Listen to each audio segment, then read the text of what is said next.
Bezrat Hashem, with Hashem's loving grace, welcome to our weekly Likutei Moharan Shur. Tonight, we are learning the second part of Likutei Moharan, the second section, Torah 19. Torah 19 is one of Rebbe Nachman's cardinal Torahs.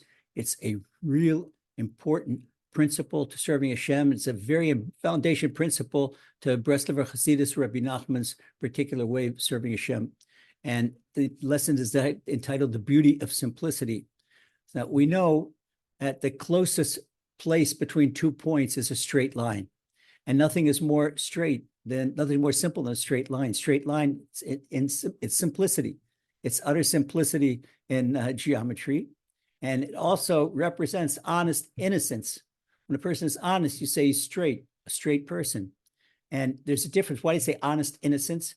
There could be something like innocence that's a naive type of innocence. It's not innocence out of brains. It's not innocence out of like moral type innocence, but a person who is morally innocent, I call honest innocence. This is what Rebbe Nachman is talking about. So he talks about two traits, simplicity and honest innocence. In Hebrew, he calls them tmimut and pshitut. We're going to learn all about them tonight.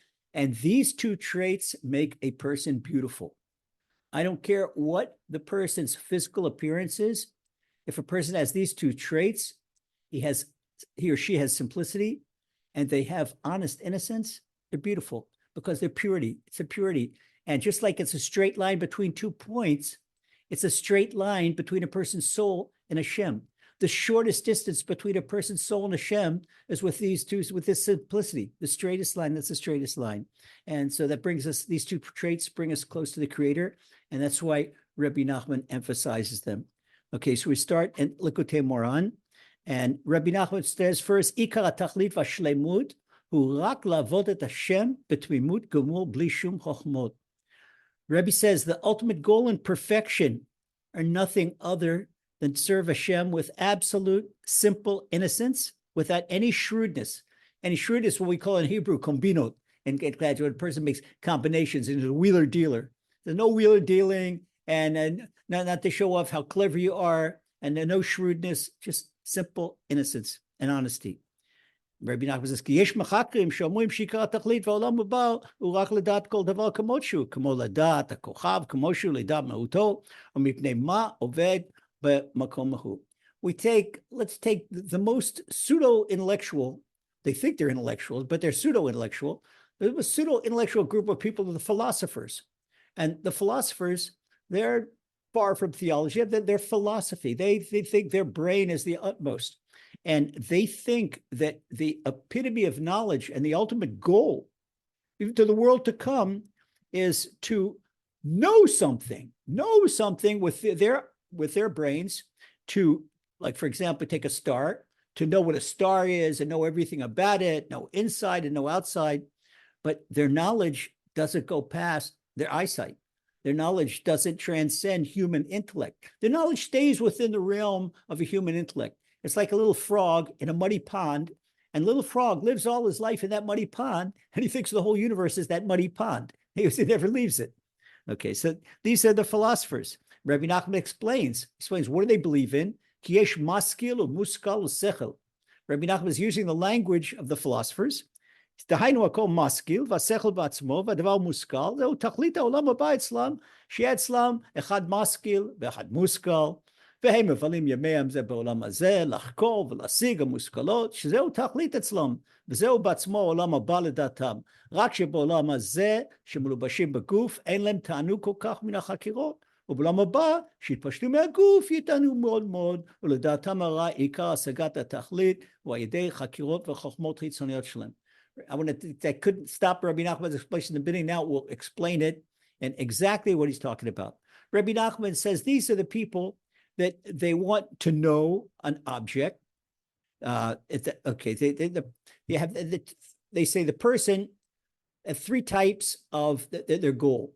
They want the person that knows something. That's the important thing. The object that is to be known, and the intellect all about the object. This is what Rabbi Nachman was saying. These are the three planes. They're the center because they're the knower, and the knowee, that's the subject that they're supposed to know about, and the knowledge about it. This is their whole world. And they think this is the world to come. to get to know things, to know all about a star, to know all about a chemical compound, to know all about to know all about whatever. And at all times they're doing research and they're searching, and they're, again, everything is in with the realm of their own intellect. Okay, so for them, the knower and the known and the knowledge, they become one. That's their one. Our oneness is Hashem. That's Hashem. Their oneness is their intellect. That's the person who knows and what they know about. So they spend all their days looking into these things. They'll say, what makes a drip of water make a splash? This is the philosophical thing. Now, that this philosophy, what makes a drip of water cause a splash? And how big a splash? And then what makes the drip of water cause the ripples? And they'll spend day and night. And you see, this is no joke. The universities, they'll spend, you could do a Department of Physics, they might get a federal grant of millions of dollars to find out what makes the ripples in the water. These are the same universities with the thing, they're demonstrating against Israel, but they don't know what they're demonstrating about. They're yelling about the sea, from the river to the sea. They don't know what river, they don't know what sea. This is such the pseudo-intellectual knowledge, and it's such a waste of time. And poor parents are spending $50,000, $60,000 a year tuition that people go to the Poison Ivy League school. But for what? For what? They said the super intellect. They think that the intellect is all theirs, that they don't realize. They don't realize that Hashem is laughing at them. Hashem is laughing that these are the frogs in a pond, in a pond, intellectual level, because they're engaging in their philosophical inquiry to know these truths. They don't build a single thing in the world. They don't improve the world any single way. You take all the philosophy and it's all like bubbles in the air. But in anything, they think that this is this Gan Eden, this nirvana of knowledge is awaiting them in the world to come. They believe in a world to come, but they believe in a world to come, their type of world to come, where they're in their parlor meetings on Thursday night, the cup of coffee and whatever they're doing, smoking their nargila, whatever they do, and they're having, they're intellectuals. Excuse me, philosophical friends, what have you built? What have you done? What have you contributed to society? Nothing. But it's all the thing, looking into it. And they won't, for example, when it comes to Rebbe Nachman will soon talk about the practical mitzvot. There's no such thing as a practical mitzvot. They won't observe a Shabbat, or they won't put on tefillin, or they won't give charity. No, but they'll see what is the inner meaning of charity. They won't give charity. Put your hand in your pocket, mister, and take out a coin and put it in the poor person's palm. No, they won't do that. What's the inner meaning, and what does it cause in the metacosmic physical worlds when he puts his hand in the pot? Come on, it's what they're all busy with. And it's funny, the entire world is doing this. Like I say, if you look at the federal grants to universities and what they're giving money for, you can't believe it. So notwithstanding, they are enclosed in a body. The delight they have from their physical inquiry is minimal. They realize, okay, they don't have a delight, but the delight is going to be in the next world when they leave the body, and their whole being is going to be the intellect. Okay, they don't call it the soul. They don't recognize the soul. They think the intellect. That the intellect is their whole nature. And what do they think the intellect? They think it becomes from them. Hey, excuse me, did you create your brain? Did you give yourself an intellect? It is so. A second grader with a straight mind can take apart everything they learn. But that's it. They're waiting for the day they have the great delight when nothing is, and one thing's other than intellect. So according to their really despicable ideas, because they're decadent ideas, their ideas lead to decadence. Then they'll do to try to expand their minds, and they'll look, they see, hey, wait a second. If they smoke a certain substance or take a certain pill or a certain chemical, they can expand their minds. And many of them go off into substance use. So they think they can reach their goal by secular wisdom, with the human wisdom. And the problem, once again, is that their philosophy is human intellect and a secular wisdom. And what's the problem with secular wisdom? Secular wisdom is below the stars. It's confined to nature. You can't transcend.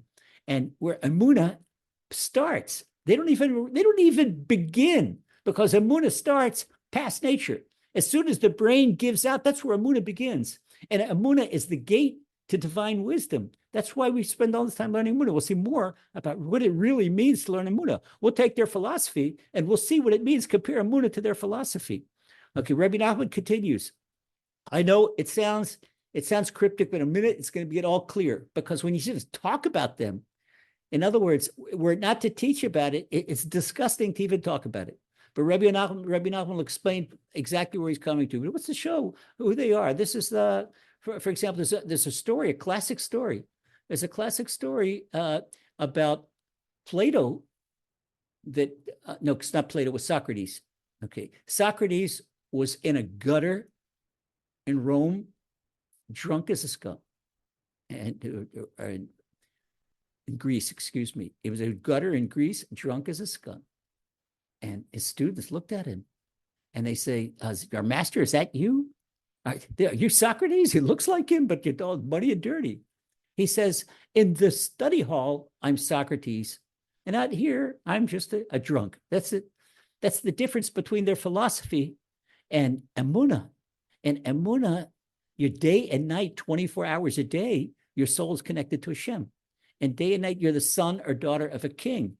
It's not like that, where it's just an intellectual exercise. When we talk about guarding our tongue, we talk about morals, we talk about immorality, we talk about everything, about purity. This is part of our lives. It's the way we breathe. It's the air we breathe. And this begins with divine knowledge, because divine knowledge, so how do we plug in divine knowledge? That's by way of the Torah. But you can't plug into it if you don't believe in it. That's Emuna. So Emuna is the gateway to Torah, and Torah takes us to Hashem. So we see that they cannot begin to attain our goal.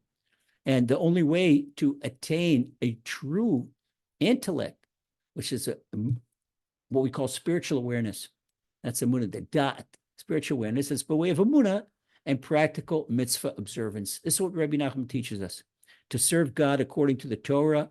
And here, Rebbe Nachman says, with simplicity and honest innocence. Lavot Hashem Torah b'tmimut uv'pshitut. So he says in the next paragraph. And through this, we merit a level, like he says, al yedei zeh be'emet zochim lema shezochim ayin lo rata. כמו שכתוב בתהילים, ראשית חוכמה יראת השם, שעיקר ראשית וקדימה חוכמה, הוא רק יראת השם, וצריך להתאים יראה לחוכמה. Now we put the philosophers aside, and let's look how we get to real knowledge. Philosophers talk about knowledge, knowing, and knowing something, and I'm the person that knows, and the knowledge I have, you know nothing. You know nothing. In fact, your knowledge can't compare to the instinct of an animal. Instinct of an animal is much more accurate than your knowledge. Animal doesn't debate which side of the room is my food trough, or which side of the barn is my food trough. It knows right there.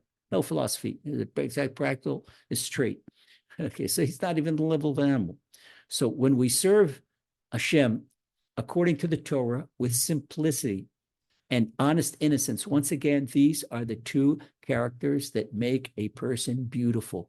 Simplicity and honest innocence. Do you ever feel when we're speaking to someone that's honest, and speak with someone that's simple, and speak with someone that doesn't have all kinds of angles and all kinds of ulterior motives and advantages, a friend that's simple with honest innocence, it's like fresh air. Such a friend like that is like fresh air. That's the best friend you could have. So Rebbe Nachman says, when a person serves Hashem through simplicity and through honest innocence, he attains a level that Isaiah explains in chapter 64 of Isaiah, a level that no human eye has seen. Ayin lo rataz lo yaset. And it's talking about a level of that a person normally reaches only in the next world, in Garden of Eden. But when a person serves Hashem with simplicity and with honest innocence, he gets, because he's simple, and he knows that he knows nothing. The Holy Arizal, as much he was the father of Kabbalah, and he knew the secrets of creation, he could look at a person and he knew the person's go-rounds since Adam and Eve, because we all go back to Adam and Eve. And he could see this on a person's forehead. It was so brilliant, but he was so simple and happy. And it's because Arizal explains, he says, he says that the epitome of knowledge is knowing that we know nothing. That's the epitome of knowledge, knowing that we know nothing. This is what Rebbe Nachman quotes the Arizal many times in that. And this is to know, because where do you pour fine wine? You take a nice clean goblet, and you take your fantastic bottle of Chateau Merlot from maybe 10 years ago and pour it into clean glass. You don't pour it into muddy glass. To take the philosopher's brains are like muddy glasses. It's got all this garbage, no room for divine light. When we serve Hashem with simplicity, we know nothing, and that all the knowledge is in Torah and all the knowledge is by Hashem, and we put aside all the secular knowledge, then we fill ourselves with divine light. We're able to absorb Torah and learn Torah and get close to Hashem. And this really shines. This gives us an Emuna intellect, which is an intellect that far surpasses the human intellect. And it gives an insight into the world to come. Now you can understand the greats of Israel, how they could see. They see things they're happening. They could see, they know what's coming. They could look at a person and say this is on the higher spiritual level. It's just like a person that's standing on a higher mountain. He can see further than someone standing down the valley when he's standing up on the mountain. Okay, this is what Isaiah means in verse 3 of chapter 64, that no eye has seen it. No human eye has seen it. When a person is privy to divine knowledge, he could see this. So Rabbi Nachman explains, he brings what King David says in Psalm 111 and verse 10, Reishis Chochma Yirat Hashem, that the beginning of wisdom is the reverence of Hashem. You think that people say the fear of Hashem? I think a better translation is the awe or the reverence of Hashem. When a person reveres Hashem, why, awestruck. You just think of Hashem and you take a deep breath. Hashem is so awesome. It's not that a person fears every moment that a bolt of lightning is going to come down from the heaven and hit him in the head if he doesn't do right. That is not what Rabbi Nachman is talking about. When Rebbe talks about Yirat Shamayim, Yirat Hashem, we're talking about the reverence of Hashem, the deep respect and awe of Hashem. Rabbi Nachman continues, V'teida, it's you should know. Anytime Rabbi Nachman says V'teida, he uses this word sparingly. But we're talking about a fact, physical fact, and a medical physical fact. She'ena davar kedatam. You should know that it's not like what the philosophers say. It's the exact opposite. Heaven forbid, Rabbi Nachman says, Kim ken lo yasigu atachlit rak matei ma'at mod mod da'inu abal sechel v'filosochim ma she'en ktanei ha'erech she'en lem sechel kazeh lachkor chakirot ladat ha'muskalot she'em rov v'ikar olam ve'en yasigu et atachlit. Rabbi Nachman says that you should know that the whole matter is not like what the philosophers say. Heaven forbid. Because if it was like what they say, maybe a few could attain this level of godly knowledge, maybe a Benjamin Franklin or a Thomas Edison or somebody like that, somebody brilliant, or an Albert Einstein. But Albert Einstein, he didn't attain it. He didn't attain it. He was far. Albert Einstein didn't keep shop. He didn't have saying. So even the brain of an Einstein didn't. Rabbi Nachman was saying philosophically. But he said, even if you want to say, Rabbi Nachman was talking the way they argue in the Gemara, assume that a person with 150 IQ could attain divine knowledge, which he can't. Okay. Then what about all the regular people with 100, 105 IQ, normal people? They go around, people that, the local grocery guy and the cab driver and the mailman, the local people, just nice people, regular people, the guy at the shoe store, regular people. What are they supposed to do? That only the big philosophers with a 150 IQ, that's 5, the way IQ works is every 10 points in IQ is a standard deviation. So only 1.4 of 1% of the entire population. In other words, 99.6 of the population are below a 130 IQ. Only 0.4% are above a 130 IQ. So you get 140 IQ, that's almost not there, and a 150 IQ, it's impossible. And 100 standard deviation. The average IQ of a human being is 100. Okay, that's the average IQ in the world. So the majority of people in the world, they can't attain it. Rebbe Nachman says, even if you want to say that the geniuses could attain divine knowledge, but with the philosophers, oh, you got to be a philosopher, you have to be one of them. But they're all pseudo-intellectual. You see the difference between a philosophy book and the difference between a book written by a Torah great like Rebbe Ovadia Yosef, or if you see the Melitzer Rebbe's books on religious law, and looks on Hasidus, you can understand them. They're written to understand, they're written to teach. You ever tried to read a philosopher's book, a philosophy book, and you'd fall asleep after the first paragraph. All these 6-syllable words and the ultra metaphysical, anti-establishmentarianism, but all these silly words that mean nothing. It mean nothing. It's like they say the morning clouds, they dissipate. So Rebbe Nachman now goes back once again to his principle. He says this over and over again. Aval emet be'emet ikar asagat tachlit urak edei tmimot daika. Dehainu yirat shamayim mitzvot masiyot upshitut gomor. He reemphasizes all the time that the attainment of the ultimate goal is specifically through simplicity. In other words, the reverence of God and fulfilling the practical mitzvahs with pure innocence. And that means no angles. Don't be a wise guy. Like we say in Hebrew, no combinot, and no ulterior motives, no personal interest of gain. What do I get out of this? What's in the deal for me? What's it in for me? No, none of that stuff. Okay, this is what Rebbe Nachman says when he quotes King Solomon in Ecclesiastes. King Solomon in Ecclesiastes says, Sof devar kol nishma et Elokim yareh v'et mitzvotav shmor ki zeh kol adam. So Shlomo Melech, he's teaching us. Shlomo Melech was the wisest man that ever walked the face of the earth. And the IQ, there's not even IQ to measure because he had divine wisdom.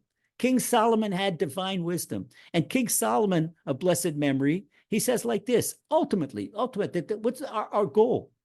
Is that after everything is seen and heard, revere Hashem and keep his commandments, for this is the entire person. This is, in other words, this is a whole mission on life. And this is what gets us into the highest place in the world to come. So King Solomon, that's the game plan. So by means, Rebbe Nachman goes ahead and stresses it for the 4th time, for simplicity and honest innocence, that's to fear Hashem and to observe his mitzvot in truth and simplicity, devoid of sophistication, sophistry, philosophy. In other words, don't be a wise guy and don't be a wheeler deer.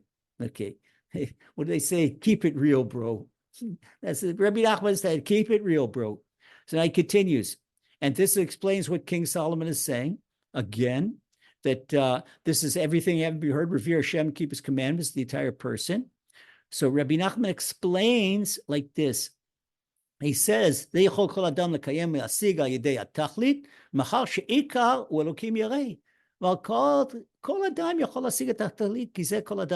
when King Solomon says this is the entire person, it's also a play on words in Hebrew, as this is every person. So Rebbe Nachman says, this is something that every person can attain. Every person can be honest if he or she wants to. Every person can be simple if she wants to. And that way, they can fear Hashem, they can revere Hashem, and they can fulfill his commandments. Whether it's the Torah 613, whether it is the 7 Noahide mitzvahs. The Rambam teaches, by the way, 7 Noahide mitzvahs. The Rambam teaches us that they're actually much, much more. If we had looked just into the first mitzvah of the first Noahide mitzvah of believing in Hashem and not doing any idolatry, the Rambam lists that is connected to 51 mitzvahs in the Torah.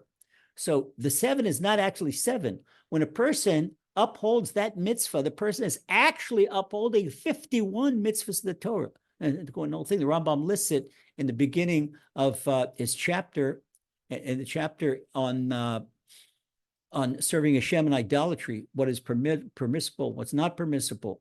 And he says that this breaks down to 51. 51 of the 613 mitzvahs have to do with not doing idolatry. And that even that doing idolatry, that's not doing idolatry. There's other mitzvahs believing in Hashem. And if there's, so you get a Noahide who really is careful about keeping the Noahide laws. And that's why they were so important to Rabbi Nachman. They were so important to the Lubavitcher Rebbe. And we put so much emphasis on that because it's Emuna. Emuna is the first mitzvah of the Torah, Anochi Hashem Elokecha, and it is the common denominator between the Noahide and the Jew. That we're both required to Emunah, the same thing for Noahide and the Jew. Believe in Hashem, same thing. Okay, there's no difference in the way we have to believe in Hashem. So since the simplicity and innocence in serving Hashem, this is a part of Emunah, this is for all of us. Okay, and for that reason, Rebbe Nachman says, if our goal is not the sophistry, being a wise guy, being an intellect, and showing the big vocabulary and long words, no, keep it real. If it's innocent, honesty, and simplicity, anyone, it doesn't matter what their IQ is, they can go and they can uplift themselves unbelievably. In other words, it doesn't matter who you are. If the whole world is down on you, the whole world says that, oh, you're not smart. Come on, learn Emunah, my brother, learn Emunah, my sister, and we'll see where Hashem will take you up. You think you're down, Hashem will take you up real high. Because this is, Emunah is for every single person. There is not a single person on the world. If Hashem created the person and put him in the world, then Hashem gives them the opportunity to get close to him. There's no such thing that a person doesn't have this. This is a human being's birthright.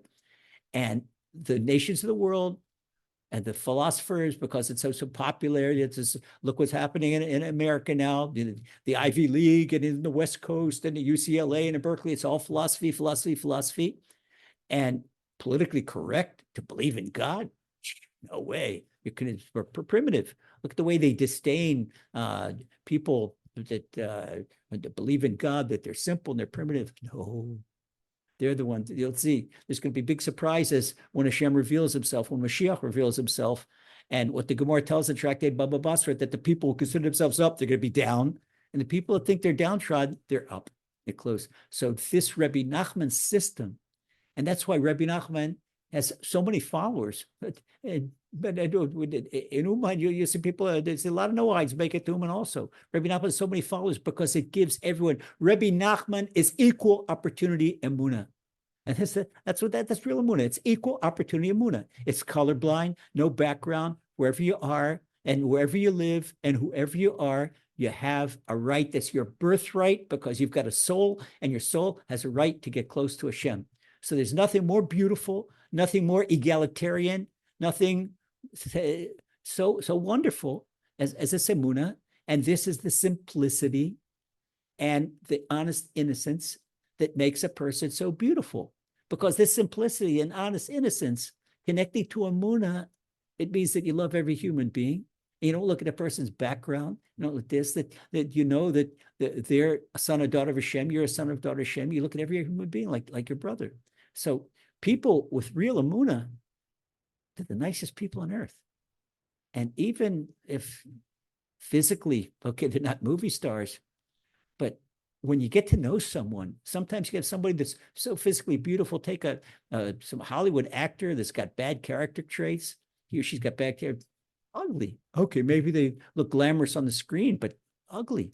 And take a person that's a plain looking person, but it's a kind, a generous, a wonderful person, and beautiful, because the soul shines through. The philosophy says, this is what Rebbe Nachman teaches. You want to be beautiful people?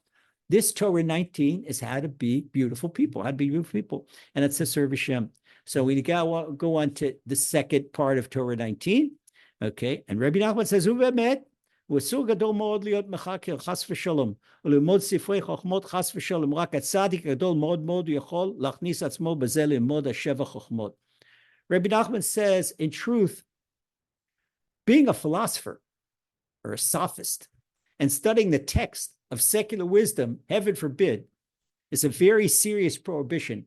Rabbi Nachman explains elsewhere in Likutei Moharan that studying secular disciplines, it like puts a straitjacket on the brain. It doesn't allow the brain to expand. That only Torah allows the brain to expand, because secular discipline that is below the stars disciplines, below the stars intellect, and it constricts a person's brain. But Rebbe Nachman says, don't try to learn all these wisdoms that the philosophers do, but he says a great tzaddik can learn the 7 wisdoms. Make a break here. 7 wisdoms. Wait, Rebbe Nachman says 7 wisdoms. You look at the encyclopedia, what's the 7 wisdoms? What's the 7 wisdoms? So I had to made a special effort. So you can't understand Torah 19 without the 7 wisdoms. Where do you find the 7 wisdoms? It's cryptic. Rebbe Nachman explains it. Rebbe Nachman expects everybody to know this. Rebbe Nachman has the whole Torah in the back of his hand. The esoteric Torah, the written Torah, the oral Torah. It's got everything on the back of his hand. But the 7, King Solomon, the wisest man on earth, King Solomon knew everything. He knew everything. King Solomon could have made computers if he wanted to. He could have made explosives if he wanted to. He knew everything. He knew physics, chemistry, he knew everything. He was the wisest person ever brought to work. So King Solomon says in Proverbs, a big secret. This is why we get to delve so deep into Torah. So deep, you just can't learn Torah like you travel on I-95 or Route 66. King Solomon says in Proverbs, chapter 9, verse 1, Chochma banta beta, chatzva amudea shiva. Listen to this. Wisdom has built her house, and she has hewn out 7 pillars. In other words, when wisdom built her house, that she carved out 7 pillars. So this comes the Gaon of Vilna. The Gaon of Vilna explains from this that what King Solomon was talking about was the 7 pillars of wisdom. And in order to find out what he wanted to, that I went through Proverbs and then looked in the book called Torah, which is the voice of the dove of King Solomon, of the Gaon of Vilna. And the Gaon of Vilna explains it, and even there it's cryptic. But what I'm doing, I took what King Solomon said and what the Gaon of Vilna explained in Kol HaTorah and brought it down to practical language. Now, Rebbe Nachman is talking about this. Rebbe Nachman's got this right on his cuff. Rebbe Nachman has this right here. So what we're talking about, here's the 7 pillars of wisdom. The first is math and physics. The second is geology and chemistry. The Gaon of Vilna puts it together. The third is biology, botany, and medicine. In other words, the biology and botany is applied. Okay, biology constitutes anatomy and physiology, and botany includes the medicinal plants, and it's all medicine. These are all things that go into. The fourth is grammar and linguistics. The fifth is music and astronomy. What's music got to do with astronomy? Okay, listen to this, Nisim. The Gaon tells us that, you know how you learn music? You go up to the highest mountain. This is the Gaon of Vilna. Gaon of Vilna talking about how to learn music. Go up to the highest mountain on a starry night, and you know the constellations, and concentrate so you can hear the movement of the stars and the melody they sing as they move through the firmament. This is the Gaon of Vilna explaining wisdom. Wow, wow. So you can see, and this is the wisdom that the Levites in the Holy Temple knew. So if we would hear one time, 32-part harmony of the Levites in the Holy Temple, we'd go crazy. We could throw away all our music. We would say Tikkun Chatzot, Midnight Lamentations, with such crying, we couldn't miss it. Our souls would be so hungry. It's like if you didn't eat and somebody all of a sudden gave you your favorite food, and when you were halfway through the meal, they took it away and not going to give it to you anymore, and you're screaming out for food. I want more food. This is, again, one more.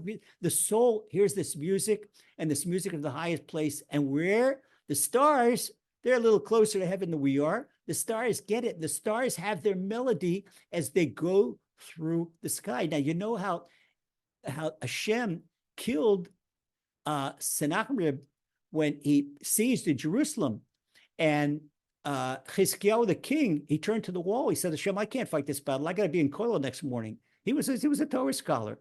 And Hashem killed 180,000 of Sennacherib and the Assyrian soldiers. How did he do that? He enabled the sun to sing out loud, where only usually the great tzaddikim can understand what the sun is singing when it goes through. And their neshamas couldn't stand it. It was a blowout for their neshamas. They were taking their 40-watt neshamas and zapping it with 100,000 watts of spiritual electricity, and boom, that's it. They died right there. So this is music and astronomy. It's amazing. It's amazing. The 6 is architecture and engineering. You ask yourself, look how magnificent building. How do they know how to build a holy temple? I don't think that they know. How can you hewn stone without using a metal instrument? They had to take stone out of a quarry without using metal, because you're not allowed to put metal on a stone that goes into the altar in the holy temple. It's amazing. And the 7th is unbelievable. The 7th is spiritual psychology, the relationship between body and soul and body. And psychology doesn't know this because it's spiritual psychology. Psychology doesn't recognize the soul. They're like it was Freud, superego, ego, id. It's not the soul. We're talking about the soul and the relationship between the body and the soul. So who knew all of this? I'll tell you people who knew this. People, tzaddikim. Moses knew all this. Moses knew these 7 types of chokhmah, 7 types of wisdom. Rabbi Shimon Bar Yochai knew it. The Holy Arizal knew it. The Gaon of Vilna knew it. The Rambam knew it. Rebbe Nachman of Breslov knew it. They were Amorim, Shmuel, Rav, and Rebbe Yochanan, they knew it. And the Melitzer Rebbe's grandfather, the Shatzer Zayde, is somebody that lived 60 years ago. He knew it also.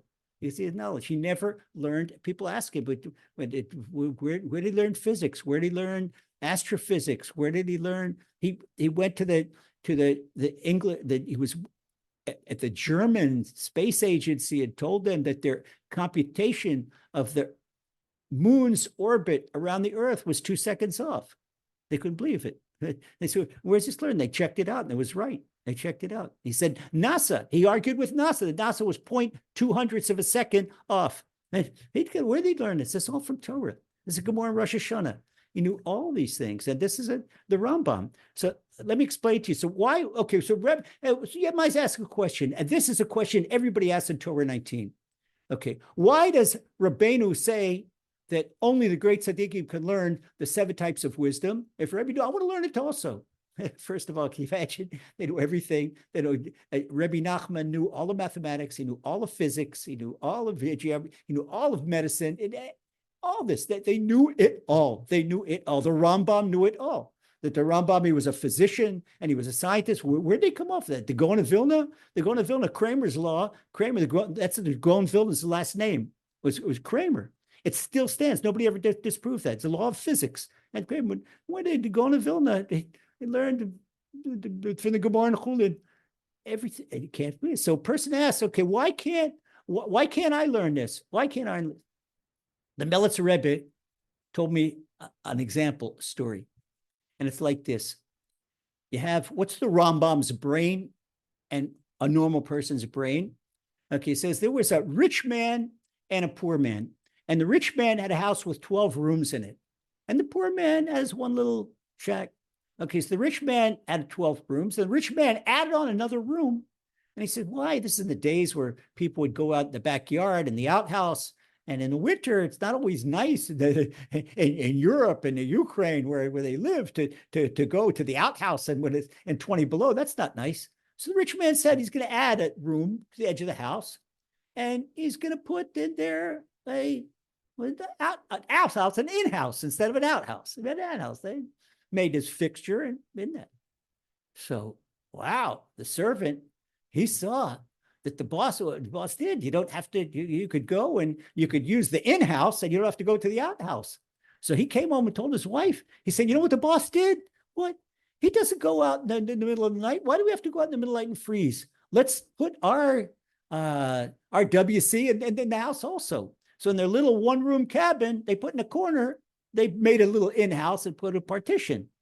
Well, 24 hours didn't pass and their cabin stunk to high heaven. And the voice said, what did you do? Look at this. It smells. We can't eat here. We can't do it. It smells terrible. It says, well, what about the guy's house? My master's house, my boss, it doesn't smell bad. So he goes to the boss and he says, boss, I did exactly what you did. I did exactly what you did. So the boss says, fool, we've got 13 rooms.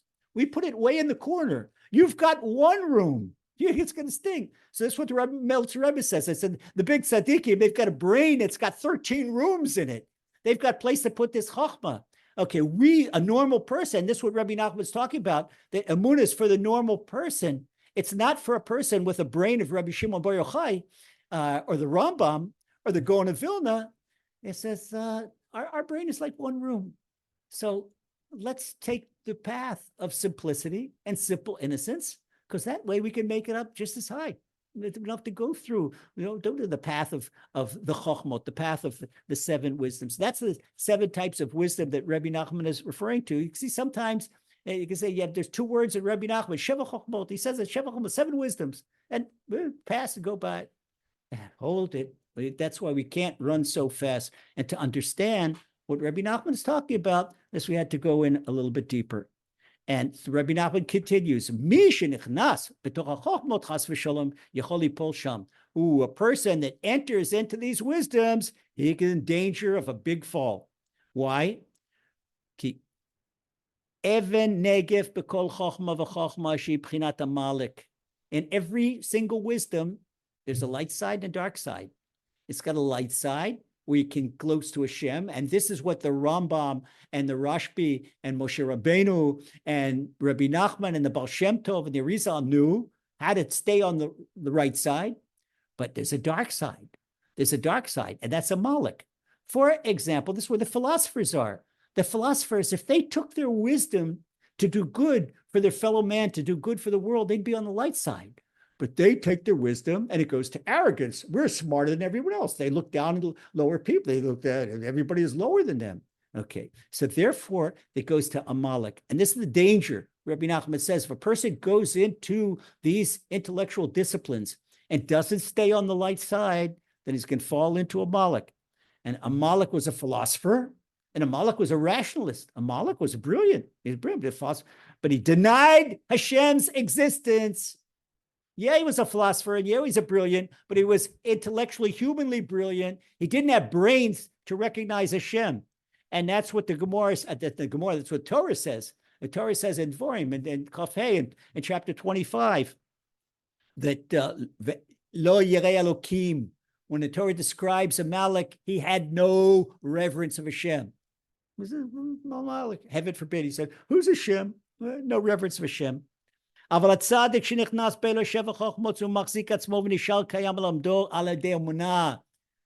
tzaddik learns this chachma, how does the tzaddik stay on keel, stay on the right path? By way of Emuna. The tzaddik, when he learns physics and he learns chemistry and he learns music and he learns astronomy, he holds on to Emuna. He holds on to Emuna. So therefore, his music is going to stay in the realm of Kedusha, in the realm of holiness. Because he forgets about the music, if he forgets about holiness for a moment, man, it could take him to all kinds of things. Oh, wait a second. This musician did something that's really neat or nice. He's his instrument and this and that. And he goes into according to Kabbalah. According to Kabbalah, there's a big difference about whether you hold your guitar. You know, the guys that play the acid rock, they hold the guitar below the waist. And that's indicative. That's Pgam Brit. That's as a blemish on the Holy Covenant. But a person that plays in the Holy Temple, when they would play, they would hold it above their chest against their heart. And it's a big difference how they do it, because they would all the time, Emuna in your physics, Emuna in your chemistry. I'm not learning physics. I'm not learning chemistry. I'm learning the secrets of Hashem's universe. This is the way we look at it. Secrets of Hashem's universe, learning how to be a better person. I'm not learning psychology. I'm learning how to connect my soul, or to help my friend or my whoever's close to me connect their soul to Hashem. This is it. It's all the time. They are honed in on Emunah. Just like a plane that is on automatic pilot. And the way they do it now, the pilots have it easy. If you're flying from New York to LA, you leave New York and you get into the Detroit control tower, you vector to Detroit, and then from Detroit you go to Chicago, and then from Chicago you go to Denver, and from Denver to LA. Go from vector to vector, hone into the vector. That's Emuna. Whenever I am, my vector, my navigation is honed in on Emuna. It doesn't matter what I'm doing. It doesn't matter whether I'm cooking for Shabbat, Emuna. Hashem, make this food come out good.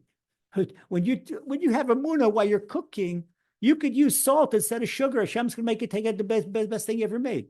You could say, this is the secret. Well, we learn the Gemara when Hanina ben Dosa's wife wanted to light Shabbat candles, and they were so poor. And she said to Hanina, Hanina, we don't have oil. So he said to her, he said, put water in. So what do you mean put water in? He said, that's Emuna. That he who makes the oil burn can make the water burn. That was his burn. So she put the water in, the water burned, the candle burned, the candles, they burned, the Shabbat candles, they burned from water. This is on the level of Hanina ben Dosa's Emuna. And Hanina ben Dosa had such perfect, simple Emuna. The great that the story said that Gemara, people with the simplicity. Honi Amagal. He was not, there's not a single halacha in the Gemara about Honi Amagal. He didn't say a single halacha. But there was a 3-year drought, and Honi Amagal says, Hashem, give rain. Hashem, Honi is thirsty. Hashem wants rain. And he drew a circle. That's why I call him Amagal, means a circle. And Hashem, give us rain. And I'm not leaving the circle to get rain. There was rain. There was big rain. The drought broke. This is the simple Emuna. That is the power of the tzaddik that, okay, he's learning it, but he's always focused on Emuna. So if a person can be, this is what we call in Hebrew dvekus, that I cling to Hashem. What do I cling to Hashem? What do you mean to cling to Hashem? Hashem has no bodily properties. That's our third principle of Emuna. By way of Emuna, cling to Hashem. Cling to Hashem. So the great tzaddik, who is all the time honed in on Emuna, his vectors all the time on Emuna, he can learn these chachmot, and it won't go to his brain. It won't make him wheeler and dealer. For example, a person without Emuna can learn the Gemara in Baba Sia, Baba Basra, and they can be the biggest crook in the world, because it could show a wheeler dealer how to do all kinds of combinot, all kinds of combinations. And with Emuna, it's innocence. So that's why our sages say that it is an elixir of life, or it is a potion of death. If we take the Torah especially, take this Torah, if a person learns it by way of philosophy, and this is why we don't know philosophy. There are philosophers that try to philosophize the Torah, but it could be instead of elixir of life, it could be the drug of death. So this is what Rebbe Nachman says. He says, it takes also what King Solomon said, Sheva Yipol Tzaddik V'Kam. King Solomon said that a tzaddik falls 7 times and gets up. He's alluding that even if a tzaddik slips up in these 7 types of wisdom, he'll get up and get back into Muna. But he says a warning. If we take the Hebrew verse from Proverbs, Sheva Yipol Tzaddik V'Kam, take the last letter of every word. When secret Torah, it comes out of Malek. It's a big danger. Amalek, Sheva Yipol Tzaddik V'Kam. And that's Amalek. Amalek is a stumbling block. And the only way to get up from Amalek's stumbling block, because Amalek is a denial of Hashem, is by Emuna, belief in Hashem. So Rebbe Nachman continues. Zesh Katuv Moshe Rabbeinu. What Moshe Rabbeinu v'yehid yadav Emuna. In the war against Amalek, the Torah says, and the hands of Moses were Emuna. What's the hand of Moses of Emuna? Onkelos explains that Moses raised his hands in prayer. And Moses, this is what in Aramaic, the Aramaic interpretation of Torah by the Holy Tana Onkelos, he says Moses' hands were extended in prayer. And by way of Emuna, that is the way, as long as Moses' hands were extended in prayer, that Amalek was weakened and they were defeated. When Moses' hands became tired and he dropped his hands, Amalek prevailed. And so what happened, Aaron and Hur, they took a rock and they upheld Moses' hands. He was an old man already. He was close to 120 years old. And that was, and that kept his hands up. So by way of this indicative of the war between Emuna and Amalek. And so our hands, what's our hands tell? Rebbe Nachman says that our hands refer to the applied mitzvot. It's not like the philosophers. They sit home, they just talk. But my hand reaches in the pocket and gives a person a charity. My hand makes challah and gives it to a person. My does for Shabbos. My hand puts on my tefillin. My hand does all types of different mitzvot. My feet, they take me to the study hall. My feet, I go and help a little old lady cross the street. My feet do mitzvot. These are not philosophy. These are practical mitzvot. These are practical mitzvot. And that's why King David says in Psalm 119, verse 86, Kol mitzvosecha emunah. Look what King David says. All your mitzvahs are emunah. So emunah Rabbi Nachman says this is an eye opener here, and near the conclusion at the end of part 2 of Torah 19. Emuna zet tefillah. כמו שתהיה פריש בצילו, כי התפילה משנה הטבע, ונתבטלים החוכמות והחיקות שהם הולכים על פי הטבע. Rabbi Nachman says Emuna is synonymous to prayer. Emuna and prayer, the same thing. If you believe, you pray. And for a person to pray, it has to believe. And prayer without belief, it doesn't do much. Because prayer and Emuna are both up, not only above nature, but prayer and Emuna, they can defy nature. We've seen in our group where the doctors have said one thing and Emuna says something else. People got better by Emuna. And last night, we just saw last night. I don't know if you joined us last night, right at the end, Catriella Collins from West Virginia, she was stuck with her car. Car got overheated. I said, "What to do?" I said, "What do?" Okay. They said, say Psalm 20. You've been learning Emuna. Tell Hashem, listen, I was learning Emuna. That's why you get the car running. And she says Psalm 20. I got an email from her this morning. Rabbi, the car kicked in right A. I got home safely. Oh, Hashem. This is the power of Emuna. But you can see it. It's no big deal because this is a fact that's above nature. This is the way we live. Look how we live in Israel now. I say, I think I love teaching Rebbe Nachman's teachings. I love being with our group. Okay. And it's now we've been together for about an hour. I have a smile on my face. I've been frowning. You know what's going on in Israel? We're about full out war on the northern border. It's crazy. America just sold us down the river. Okay. No more weapons for Israel. All the nations of the world are against us. Europe. And here we're fighting. Hamas wants to destroy us. Iran wants to destroy us. Hezbollah wants to destroy us. And Joe Biden says you can't have weapons. Why? Because he's worried about the Michigan narrowboat in Michigan. Thank you, Mr. Biden. Okay, but this is, what makes me happy? Ezekiel in chapter 14 told me that this would happen. It's like when Rebbe Akiva went into the Holy Temple and after the destruction of the Holy Temple, and he was with Rabban Gamliel and Rabbi Tarfon, and they cried. They said, "Why are you crying? Because the temple is destroyed." They said, "Why are you laughing?" He saw a fox come out of the Holy of Holies. And he says, the same prophet that said the foxes will come out of the Holy of Holies said that Hashem is going to rebuild it and we're going to redeem us. So the same prophecy in Ezekiel that says all the nations are coming is the same prophet that says we're going to come back. This is good news time. It's good news time. If I were to learn with you the Gemara in Sota 49b 5 years ago, where it says right before Mashiach, the Galilee is going to be destroyed, you'd say to me, Lazer, what do you smoke? I don't smoke. I take it myself. But here we see it right before Mashiach. The nations are against, all the prophecies are coming together. And that's why we're staying close to home, because it's Mashiach here any minute, waiting for any minute. And so this is what Rebbe Nachman says, that when Emunah spreads, then all the philosophy is going to be canceled and it's out. Because Ikar Tachlit Shalol Tiyat Tfilah Nichlelet B'Achduto Yitbarach. And he says the main purpose of our Emunah and our prayer is that we be included in Hashem, at one with Hashem, and unity with Hashem.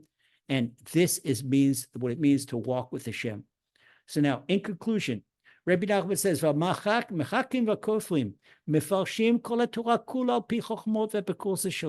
that the philosophers, they interpret the Torah according to their wisdom. I'll give you an example of the way a philosopher interprets the Torah. Philosopher interprets the Torah, and the philosopher says, well, back in the time of the Torah, there was trigonosis and there was no refrigeration. So therefore, the Torah prohibited pork. But now that there's a medicine they give the swine against trigonosis and there's refrigeration, that there's no pork. Get out of here. Get out of here. That's not it. That's what your stupid philosophy. You know, we don't eat pork. Because what the Arizal teaches us, that what we eat is we ingest in our soul. And the type of food we put in, we ingest the spirituality of that food. So if a person wants the soul with the characteristics of swine, then go ahead, eat your pork chops, eat your pork hot dogs, go ahead. And that's why the philosophers, that's why Aristotle could roll around in the gutter. He could talk the big game, roll around the gutter, because there was no connection between his soul and what he did. It's all intellectual philosophizing. And this, according to their heresy and wisdom, they can't understand the Torah. So they interpret everything according to their heresy and their wisdom, but they have no applied mitzvot and no emuna. With no applied mitzvot, no practical mitzvot, and no emuna, can't possibly understand anything in Torah. It's like a bunch of fairy tales for people, heaven forbid. So our sages, Rebbe Nachman says in closing, in Midrash and Tanchum is Amalek chotech milot v'zorek klapei mala. This is what we understand, that Amalek, that denied, Amalek would cut off foreskins and throw them in the air. He would disdain, he would say, he would make fun of the Holy Covenant. He would make fun of the Holy Covenant. This is how nasty Amalek was. And Amalek was into everything nasty. Any type of debauchery, any type of evil, any type of murder, any type of stealing. That was Amalek. And this is Amalek. So this is what Rabbi Nachman says, because they interpret everything according to their human intellect, and they throw the divine covenant aside. Divine covenant is Emuna. We talk about what is behind. Why does a person do the holy covenant, Brit Kodesh? It's all because of Emuna. So they throw this aside. So Rabbi Nachman concludes, and he says, Ashrei mish enu yodeh mim klal, that happy is the person that doesn't involve himself with philosophy or philosophers and sticks to simple Emuna, Emuna, Kenal.